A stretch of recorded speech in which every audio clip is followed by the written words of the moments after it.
এখন আমি দাঁড়িয়ে রয়েছি নিমহান্স হসপিটালের ঠিক সামনে। নিমহান্স হসপিটাল নার্ভের চিকিৎসার জন্য সবথেকে ভালো একটি হসপিটাল। আমাদের দেশের বিভিন্ন প্রান্ত থেকে এমনকি বাংলাদেশ থেকে প্রচুর লোক এই জায়গাতে ট্রিটমেন্টের জন্য আসে। আর যেহেতু সরকারি হাসপাতাল, তার জন্য এখানে চিকিৎসা খরচও খুবই কম। বিভিন্ন ধরনের টেস্টের জন্য এখানে খুবই কম টাকা লাগে। যেরকম অন্য জায়গায় যদি কোনো টেস্ট করাতে 10,000 টাকা লাগে, তো এখানে মোটামুটি ধরে নেন 6-7 হাজার টাকাই হয়ে যায়। নতুন কেউ এলে এরাই গাইড করে দেয়। আর এখানকার ডাক্তার খুবই ভালো। ডাক্তাররা অনেক টাইম নিয়ে পেশেন্ট দেখে। হসপিটালটি সপ্তাহে 6 দিন খোলা থাকে এবং রবিবার বন্ধ থাকে। তাছাড়াও বিভিন্ন পাবলিক হলিডেতে এই হসপিটালটি বন্ধ থাকে। ভারতবর্ষের যে কোনো জায়গা থেকে আপনি নিমহান্স হসপিটালে খুব সহজেই আসতে পারবেন। হাওড়া থেকে বেশ কতগুলি ট্রেন এই ব্যাঙ্গালোরে চলাচল করে। যে কোনো ট্রেন ধরে আপনি চলে আসুন ব্যাঙ্গালোরে। ব্যাঙ্গালোরের SMVT স্টেশন থেকে নিমহান্স হসপিটাল দূরত্ব প্রায় 12 কিলোমিটার। স্টেশনের বাইরে প্রচুর অটো দেখতে পাবেন। অটো ভাড়া নেবে 250 থেকে 300 টাকা। এছাড়া আপনি ওলা এবং উবেরে করেও সহজেই নিমহান্স হসপিটালে পৌঁছে যেতে পারবেন। স্টেশনের বাইরে থেকে অটো ভাড়া করে গেলে একটু দাম দর করে উঠবেন, কেননা এরা ভাড়া অনেক বেশি চায়। বাই এয়ারে আসতে চাইলে আপনাকে নামতে হবে ব্যাঙ্গালোরের ক্যাম্পেগোড়া এয়ারপোর্টে। এই এয়ারপোর্টের দূরত্ব ব্যাঙ্গালোর থেকে প্রায় 40 কিলোমিটার। এয়ারপোর্ট থেকে খুব সহজেই আপনি ওলা এবং উবেরে করে এই নিমহান্স হসপিটালে চলে আসতে পারবেন। এবং এয়ারপোর্টের বাইরে আপনি প্রচুর বাস পেয়ে যাবেন। ব্যাঙ্গালোর এয়ারপোর্ট খুবই বড় একটি এয়ারপোর্ট। এখানে 2টি টার্মিনাল রয়েছে। যে কোনো জায়গা থেকেই আপনি খুব সহজেই বাই এয়ারে করে এই ব্যাঙ্গালোর এয়ারপোর্টে আসতে পারবেন। তারপরে একটি ওলা এবং উবের করে নিন আর সহজে পৌঁছে যান নিমহান্স হসপিটালে। ভাড়া নেবে মাত্র 1000 টাকা।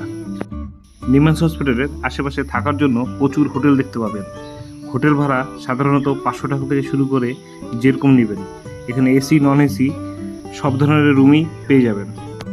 কেউ যদি মনে করেন যে ডরমেটরিতে থাকবো, তো এখানে ডরমেটরি প্রায় 100 থেকে 200 টাকা বিনিময়ে আপনি রাত্রি যাপন করতে পারবেন। ইচ্ছা করলে রান্না করেও খেতে পারবেন। এখান থেকেই আপনাদেরকে বাসনপত্র এবং গ্যাস, ওভেন সমস্ত কিছু দিয়ে দিবে। আর হোটেলের সামনেই আপনি সমস্ত কিছু পেয়ে যাবেন, যেরকম সবজি বাজার, মাছ, মাংস সব কিছুই আপনি হোটেলের সামনেই পেয়ে যাবেন। আমরা ছিলাম নিমহান্স হসপিটাল থেকে প্রায় 300 মিটার দূরে। এখান থেকে আমাদের অটো ভাড়া নিত 20 টাকা করে। হোটেল থেকে নিমহান্স হসপিটাল এবং নিমহান্স হসপিটাল থেকে হোটেলের জন্য অটো সবসময় অ্যাভেলেবেল। আপনি যদি মনে করেন যে রাতে 3টার সময় হোটেল থেকে বেরিয়ে নিমহান্স হসপিটালে যাব, তখনও অটো অ্যাভেলেবেল, কিন্তু ভাড়া দিনের থেকে একটু বেশি নেবে। তো কেউ যদি প্রথমবার এই হসপিটালে ট্রিটমেন্টের জন্য আসেন, নিশ্চিন্তে চলে আসুন। এখানে এরা সব গাইড করে দিবে, আর কোনো ব্যাপারই না। শুধু একটু টাইম একটু বেশি নিয়ে আসবেন, কেননা এখানে প্রচুর টাইম লাগে। কোনো ডাক্তার আপনাকে যদি মঙ্গলবারে দেখে, তো ওই ডাক্তারই আপনাকে পরের মঙ্গলবার আবার দেখবে। সকালবেলা একটু তাড়াতাড়ি চলে আসবেন, কেননা এখানে কিন্তু প্রচুর লাইনে ভিড় হয়। নিমহান্স হসপিটালের ঠিক সামনে একটি পুলিশ স্টেশন দেখতে পাবেন, সিদ্ধাপুরা পুলিশ স্টেশন। আর তার পাশে 2টি হসপিটাল রয়েছে, Rajiv Gandhi institute of chest disease আর একটি রয়েছে Indira Gandhi institute of child health. এই দুটিও খুব ভালো হসপিটাল। আর এই হসপিটালের ঠিক পাশে থানা দেখালাম, আর এই থানার পাশ দিয়ে সোজা 200 মিটার হাঁটলেই আপনি হোটেলে পৌঁছে যেতে পারবেন। আর এদিকটা হলো নিমহান্স হসপিটাল। এটি হলো নিমহান্স হসপিটালের নিউরো সেন্টারের বিল্ডিং। সাধারণত এই জায়গাতেই বিভিন্ন ধরনের টেস্ট হয়ে থাকে। সামনে যে জায়গাটা দেখতে পাচ্ছেন, এখানেই আপনাকে লাইন দিতে হবে। নতুন পেশেন্টদের জন্য লাইন আলাদা এবং যারা পুরাতন পেশেন্ট তাদের জন্য লাইন আলাদা। সকাল 8টা থেকে 11:30 পর্যন্ত এখানে রেজিস্ট্রেশন করা হয় এবং 9টা থেকে ডাক্তার দেখা শুরু হয়। চেষ্টা করবেন সকাল সকাল আসার, কেননা এখানে প্রচুর ভিড় হয়। অনেকে তো রাত্রি 2টা-3টা থেকেও লাইনে দাঁড়িয়ে পড়ে। তবে এখানে এসে বুঝতে পারলাম অযথা 2টা-3টার দিকে লাইনে দাঁড়ানো একদম বেকার। আপনি খুব সকাল সকাল 5টা-6টার দিকে লাইনে দাঁড়ালেই হবে। আমি প্রথমবার গিয়েছিলাম, তাই রাতে 3টার সময় লাইনে দাঁড়িয়ে পড়েছিলাম। রাতে 3টার সময়ও ভালোই লোকের ভিড় ছিল। আমার আগে প্রায় 100 জন ছিল। যত সময় যাচ্ছিল তত লোকের ভিড় বেড়ে যাচ্ছে। 5টার সময় গেট খুলবে এবং আপনাকে ভিতরে ঢোকাবে। সমস্ত কিছু করে এখানকার সিকিউরিটি গার্ডরা যথেষ্ট আপনাকে সহযোগিতা করবে। দেখুন রাতে 3টার সময় কত লোক লাইনে দাঁড়িয়ে রয়েছে। অটোতে করে এরকমভাবে লোক আসতেই থাকে। আর সামনে দেখা যাচ্ছে এটি হলো পুরনো পেশেন্টের লাইন। এদেরকেও 7টা থেকে টোকন দেওয়া শুরু করবে। পুরনো পেশেন্ট টোকন নেওয়ার পর নির্দিষ্ট কাউন্টারে ফাইল জমা করবে এবং ডাক্তার আসবে 9টার দিকে। অর্থাৎ 9টা থেকে আপনার নাম ডাকা শুরু হবে। তবে ভিড় যদি একটু বেশি পরিমাণে হয় তবে আপনি একদিনে ডাক্তার নাও দেখাতে পারেন। যেরকম আমরা একদিনে ডাক্তার দেখাতে পারিনি, পরের দিন ডাক্তার দেখাতে হয়েছিল। যেহেতু লাইনে দাঁড়াবেন ভোরবেলা, তাই কারো যদি টয়লেটের প্রয়োজন হয় তো পাশেই এখানে টয়লেট দেখতে পাবেন। আর টয়লেটের ঠিক পাশেই এরকম কার পার্কিং। কেউ যদি পার্সোনাল গাড়ি নিয়ে এখানে আসেন তবে হসপিটালের ভিতরে এই পার্কিংয়ে গাড়ি ঢুকিয়ে দিবেন। গাড়ি একদম সেফ থাকবে। যেহেতু এখন বাজে সকাল 5:30, তাই খুব একটা ভিড় নেই, কিন্তু সময়ের সাথে সাথে এখানে গাড়ি এবং মোটরসাইকেলের ভিড় বেড়ে যাবে। নিমান্স হসপিটালের ভিতরেই দেখতে পাবেন ক্যান্টিন। এখানে আপনি বিভিন্ন ধরনের সাউথ ইন্ডিয়ান খাবার, চা, কফি, পুরি, ভাত প্রভৃতি খাবার পেয়ে যাবেন। লাইনে দাঁড়ানোর পর 7টা থেকে কুপন দেওয়া শুরু হয়। তো আপনি যখন 7টার সময় কুপন পেয়ে যাবেন, কুপন নিয়ে আপনি চলে আসুন, এখানে কিছু টিফিন করে নিন, কেননা সারাদিন আপনি আর খাওয়ারের সুযোগ নাও পেতে পারেন। দেখুন কত লোক এরকম করে এখনও লাইনে দাঁড়িয়ে রয়েছে। যেহেতু সরকারি হাসপাতাল এবং খরচা খুবই কম এবং খুবই ভালো একটি হসপিটাল, তার জন্য প্রচুর ভিড় এখানে হয়। নতুন পেশেন্টরা টোকন দেওয়ার পরেই বাঁদিকে একটি রুম দেখতে পাবেন, ওই রুমে প্রবেশ করবেন। এখানে সিকিউরিটি গার্ড বসে থাকবে। এখানে আপনাদের আধার নম্বর, নাম প্রভৃতি দেখিয়ে এইরকম একটি টোকন নাম্বার দিবে। এই ব্লকটির নাম হলো রেজিস্ট্রেশন ব্লক।